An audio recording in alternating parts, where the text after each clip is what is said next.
என்னை குற்றவாளி என்கிறீர்களே, இந்த குற்றவாளியின் வாழ்க்கை பாதையிலே கொஞ்சம் பின்னோக்கி கடந்து பார்த்தால் தெரியும், நான் கடந்து வந்த காட்டார்கள் எவ்வளவு என்று கணக்கு பார்க்க முடியும். படம் எடுக்கும் பாம்பை போல என் பதவியை பறிக்க பாம்பை போல இருக்கிறார் இந்த போதம். சிடிஆரை நான் தீண்டியதில்லை, ஆனால் தளபதியை நான் தாண்டி இருக்கிறேன். என் கதையை கேளுங்கள். தீர்ப்பு எழுவதற்கு முன்பு நான் சொல்வதை என்னவென்று கேளுங்கள். புதுச்சேரியிலே புசி தெருவில் பிறந்தவன் நான். இறக்க ஒரு நாடு, பிழைக்க ஒரு நாடு. தலைவரின் படத்திற்காக விசிலடிச்சான் குஞ்சு போல வந்தவன் நான்.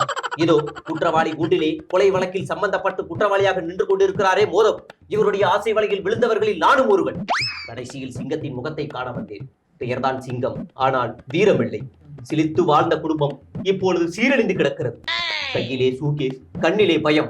சிங்கம் அலைந்தது, நானும் சிங்கத்திற்காக அலைந்தேன். மாவட்ட செயலாளர் பதவிக்கு காசை வாங்கினேன். தலைவருடைய பெயரில் கமிஷன் அடித்தேன். அதிகார பசிக்கு ஆசைப்பட்டேன். கடைசியில் பைத்தியமானேன். என் சிங்கத்திற்கு கருணை காட்டினார்கள் பலர். அவர்களில் சிலர் கைமாறாக கூட்டணி கேட்டார்கள். குற்றவாளி குண்டிலே இதோ நிற்கிறாரே இந்த அயோக்கியன் மாதவ். கூட்டணிக்காக என் தலைவரின் மண்டையை கழுவி, தலைவரே நீங்கள் வந்தால் போதும், அனைத்தையும் நாங்கள் பார்த்துக் கொள்கிறோம் என்று மூளைச்சலவை செய்தார்.